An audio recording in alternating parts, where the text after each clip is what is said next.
What is going on, you guys? Welcome back to the channel. Back with another video on neither of these. This one, the Kawasaki ZH2. If it's not clear, supercharged. This is, you know, the naked version of the H2, the H2R, all that fun stuff.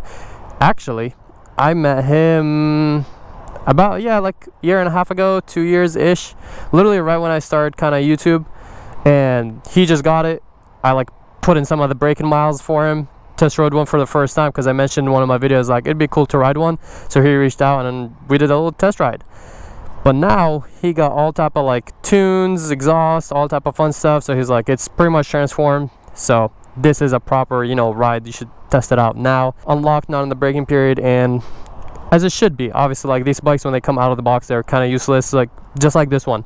In the start I didn't really like it. When I got it tuned and all that, completely transformed the bike. Some stats: this is 103 torque to the wheel, this is 105, that's foot-pounds of course.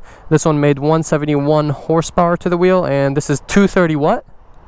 235 to the wheel, so just a slight like 64 more horsepower to the wheel. So this is going to be very crazy. I'm assuming it's way more stable, right? So this one is very like kind of like shaky and light, so this should feel a lot better. But also, like, you know, like you have torque, horsepower, so theoretically this should feel like a way more fun and way better than the Super Duke, because, you know, it's actually stable. That's what I always complain about the Super Duke, is that it's super shaky and it's just kind of horrible as soon as you get to the higher speeds. Plus it doesn't have as much horsepower, so top speed it's not really, it's more of a like get off the line fun bike, you know, vibe. Last time he just kind of like was chilling at the shop and I did a little ride. This time we're all going to be riding together. He's going to be on my Super Duke, which is going to be cool. I don't think I've ever seen one ride my Super Duke, so that's going to be a first. Always fun to see your bike riding around. So yeah, he's going to be on my Super Duke, I'm going to be on his ZH2, then we got my buddy on his Diablo, and then we're going to go on a little ride, get some food, but of course film this review and kind of like a proper first ride, if you would say, because it's not like a real life first ride. It's more of a like, you know, since I've rode it before, I kind of know how it feels, but this is it unleashed pretty much. Everyone ready? Oh, I do need to give you, oh, no quick shifter either. I'm sorry about that. What? No quick shifter. So no quick shifter, and it's GP shift. It's gonna be pull up and down. Yeah. Okay, confusing, but that's nice that I can quick shift. Let's start this thing up. Both of these, oh, it has the exact same key as the H2. I kind of forgot, and the H2R as well. Would have been cool if they made the H2R key different, since it's more limited and all. And yeah, we're back to the whole complaining about regular shifting. I just switched all my bikes to GP shift, but unfortunately, you know, I gotta do test rides here and there, so we're gonna go back to hey ladybug. That's a sign of good luck, right? Hey, maybe it's good luck for the ZH2, and maybe I'll end up getting one day. You never know. Oh, that already feels a lot better. Oh, this is already like smooth. Oh, the throttle is so smooth on it. It's not jerky like the Super Duke. He did say he has it in full power, and the traction control and all the electronics are off, so obviously, you know, especially since it's not my bike, gotta respect it. I'm not gonna be doing anything too crazy on it, but, you know, get a feel for the bike and everything.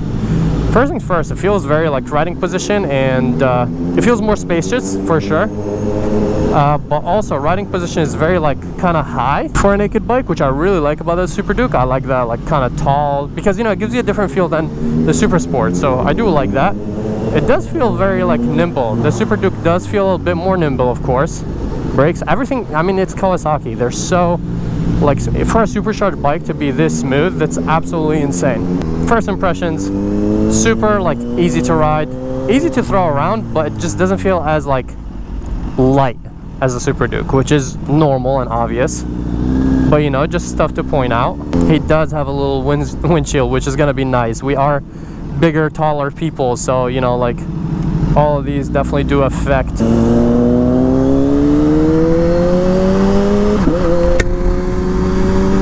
Okay, he has an audible prop now. Oh, the whistle. I forgot about the flutter. I don't know why, but the H2R doesn't really flutter as much. I love the noises. I kind of miss it on my H2. It's been a while since I've ridden my H2. Hopefully soon we'll ride the H2. Yeah, actually I have something planned for it, so stay tuned. I tried shifting by pressing up instead. I mean pressing down. But yeah, it definitely doesn't like to stay leaned as much, just from that little kind of like roundabout. It is though easy to throw around. Obviously there's more mass, as I've mentioned, but like I think the riding position on this one might be a little more comfortable than Super Duke, to be honest. I feel more upright, and more importantly is that I feel like I'm sitting lower, kind of like more in the tank, if that makes sense, which feels really good. Like I feel like the handlebars are a little bit higher, but at the same time it feels a lot more stable than my Super Duke. So yeah. It's way smoother than the Super Duke, even though it has pretty much about the same torque. The throttle on it is like very kind of like nice. It feels good. I like it. That Super Duke does look good though.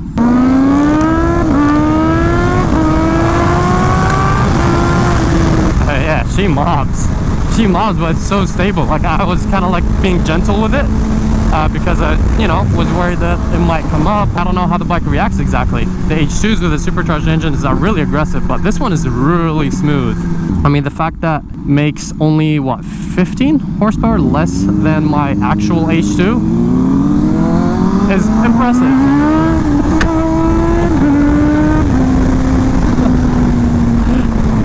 Okay.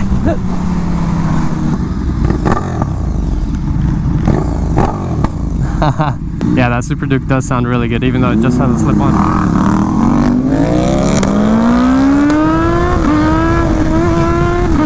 Oh yeah, it comes up. I have to be gentle with the throttle. Never mind. It just comes on a little bit higher up. And when it comes up, it's not like, you know, just a little bit. It just comes up. Bro, it doesn't want to stay down. It's like... It does that all the way in 4th gear. Oh my god, all the way up to 4th gear. It's just like doing wheelies. Yeah, it's kind of nice. Like the Super Duke kind of comes up like abruptly right away. This one is smooth and then it starts coming up. But like once it comes up, it's like...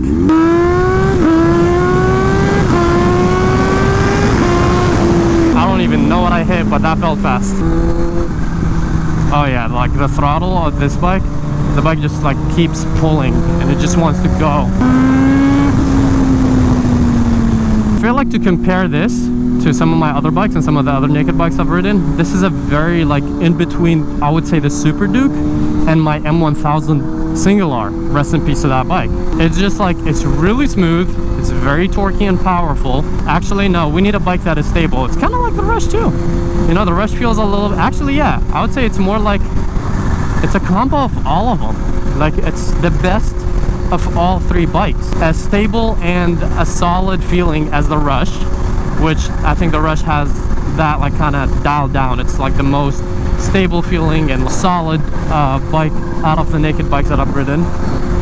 The KTM has like torque like no other, and it just feels so like fun and just torquey, you know, like gets off right away and it's like you feel the power right there. The M1000 single R was like insanely smooth. This has all these three like factors in one bike. I would say though, till now, that's one of the main reasons, because I did say when I first rode this bike, I do remember that like I do want one of these. The only issue with it is the looks. Same thing with the M1000 single R. I wasn't like too big of a fan of it just because that bike I feel like was just too numb, you know what I mean? It wasn't as exciting. This definitely has more excitement to it because of the Supercharger. You know, you hear the flutter, you get like that Supercharger feel, so it does feel more unique and special than the M1000 single R for sure, but it does lose at the looks aspect. That's my only issue with it. Like I wish I did something cooler, kind of like the H2 and the H2R, you know what I mean? Like these bikes are absolutely beautiful. They're super like just fast, aggressive, and everything about them is just kind of like perfect, you know what I mean? Literally the only downside of the ZH2 and the only reason why I haven't gotten one is because of the fact that they didn't make it look as exciting as I thought. It does sound a little different than the H2s and the H2Rs. It sounds more like cleaner, slightly like lower pitch. but when you're just cruising like this, it does sound very similar. Like it has that tone. The quick shifter feels like pretty solid, really good. It's not as smooth as, for example, M1000 single R, but I mean, hey, it does have, it comes stock with an auto blipper up and down, so that's a big plus, unlike the Super Duke. And the Super Duke is more expensive than this one, so which is kind of crazy. I would say the Super Duke has a little bit more character because of that twin 1300cc engine. This one, at the end of the day, does feel a little bit more like an inline 4. The Super Duke feels very, very different, but also, I don't know, like I love the supercharged vehicles. I just think it's so cool to have like a supercharged motorcycle, let alone like a naked bike. Definitely a big plus. And yeah, I don't know, I definitely think the Duke is one of the best looking naked bikes too. It's not because it's like pretty, there's another KTM over there, but simply just because it's unique. I love being unique, so that's the cool thing about it. The Rush is still like the best looking naked bike in my opinion, and yeah, that's the only downside with this one. It just like loses on the visual aspect. I want like a bike that is unique, looks cool, but also performs. This bike definitely performs, you know. Kawasaki, like, they don't play around with their performance. It's just absolutely crazy. Is that a Busa? Yeah, there's a random Busa behind us. The brakes on it feel really good. I feel like a heavy big bike like this feels really good and just feels so stable. Like I can get on the the satin black. Tesla distracted me. I love satin black, you guys already know that. Everything about this bike makes you feel like good, you know what I mean? Like I feel like it feels safe, it feels like it rides like it should. It's not like, oh man, this bike should have this like my Super Duke. I'm like, I need to upgrade my stabilizer, or I need to upgrade like certain parts of it to ride like I feel like it should have from the factory.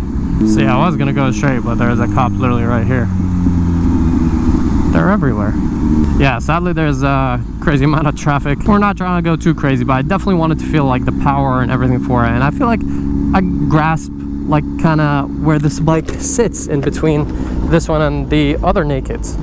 As I said, it just is the best parts about the Rush, the Super Duke, and the M1000 single R. The only downside is the aesthetics of it, and it needs a little bit more character.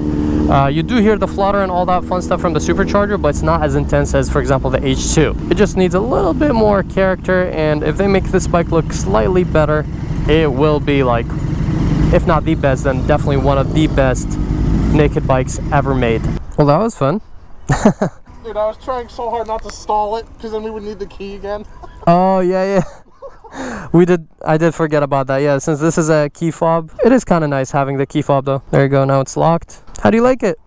It was really fun. Throttle's definitely a little bit more twitchier than mine. Exactly, that's one of the first things I said. This is so smooth, but it still has the torque. Yeah. So it's like very nice. Yeah. Very similar seating position. I think this sits lower a little bit. Yeah. Way more stable. Yeah, like definitely taller on this guy. Yeah, it might be a tad taller. This one just like sits like a little bit more in the bike, which kind of feels nice. If you're like 5% throttle and you're just basically have the clutch in and you go, it's like whoa. Yeah, it's very jumpy. This one is definitely very smooth. I was telling the people, this one is pretty much like, it has the torque kind of like the KTM. It has the stability kind of like the Rush, but also has the smoothness kind of like the M1000 single R. So it has like a really nice, the only thing they should have worked on is the looks, you know what I mean? Like, man, you guys made such a crazy bike with the H2 and the H2R, and you know, like, why didn't you do something crazy and, you know, fun with this? That's the... I mean, no winglets. Huh? No winglets. You see that on the Street Fighter. This has no winglets, really. No, they just... I know Kawasaki can make something, like, crazy and beautiful, you know what I mean? They just slacked on that. But, you know? 17 grand. I know, I did talk about that. The fact that you have an auto blipper up and down for 17, while this is... I think the MSRP is like a little over 20 or something like that, because you're talking MSRP, right?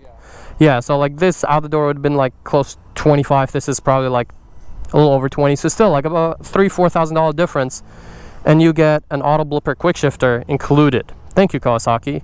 Not so much KTM. And the fact that you have a proper working stabilizer. Not like this one. This one definitely needs an upgrade. This has no stabilizer. What? No stabilizer. Are you sure? Yeah.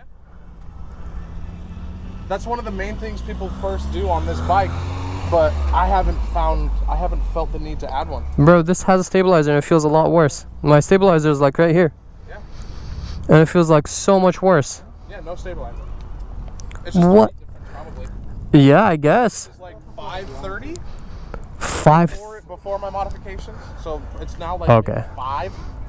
Okay, then that makes sense. That's why it feels so much more like stable, kind of like the Russian all. But that's crazy. That doesn't have a stabilizer. It felt pretty solid. The first time I was like, oh, okay, it doesn't come up as much. Second time I gave it a little bit more. I came up so hard. When I came back, I smacked my GoPro on the thing. That's why I don't know if you guys saw. I was looking at the mirror. I was like trying to fix the angle because it pushed it back. Because I was like, okay, it just came up right away. Dude, if you're not, that's. I want to stretch it out. Get a little clip-on extensions, because without the electronics, man, if you want to use any of it, Yeah. it's just, you're doing a back. 100%. How are the electronics on it? Are they good? Because with this guy, like, you have the electronics on, you can literally full throttle it now, and the bike will hover, which is perfect for takeoff. That's exactly what it will do. Then yeah, you should have just kept it at that, and honestly, that's kind of like perfect. Yeah, it cuts the power, but what's the point of the power if you're just in the air? You know what I mean? Unless you're like this guy and he's like popping wheelies at every light. And it gave me torque. I gotta use it, bro. That is true. That is true. Yeah, you have that fat tire. Maybe on the ride back, we'll do a little pull with this one, because I didn't want to, like, you know, full-on take off on his bike. Yeah, and this, I know, so much. I was like, yeah, let's go to the other freeway, and we get to the other freeway and it's packed, and I'm like, oh my god. Yeah, literally. All right, now we're gonna get some food. I hope you guys enjoyed this little review. Again, thank you. Do you want to shout out yourself? I mean, if you guys want to buy a bike, my Instagram's Conyers with 2 S's at the end. Hit me up. Okay. I got a bunch of stuff. Here you guys have it. He works at a dealership, so if you guys want to buy bikes, this is his Instagram right here, so just hit him up. That's pretty much it. Let me know what you guys think about the ZH2. I know a lot of you guys are like, what the hell? Because when I first like rode it the first time, that and the Street Fighter, I was gonna get one of these, and I really liked them, but I got different stuff because I feel like I went with this because it's different. Yeah, that's exactly what I was saying. Like, this one and the Rush are just very unique. That's why I went that route. But as a full together bike, this one is, I feel like, more complete. You know what I mean? But yeah, hope you guys enjoyed this little video. Finally rode a proper ZH2. I know it wasn't like a crazy full, you know, like going ham ride, but still got a feel for it. I still get to, you know, experience it, and feel like ridden so many bikes, I can tell like right away when I was riding it, I was like, okay, this is how it's gonna feel. So yeah, thank you again. Let's get some food, some sushi, and then I'll catch you guys in the next one. Peace out and ride safe.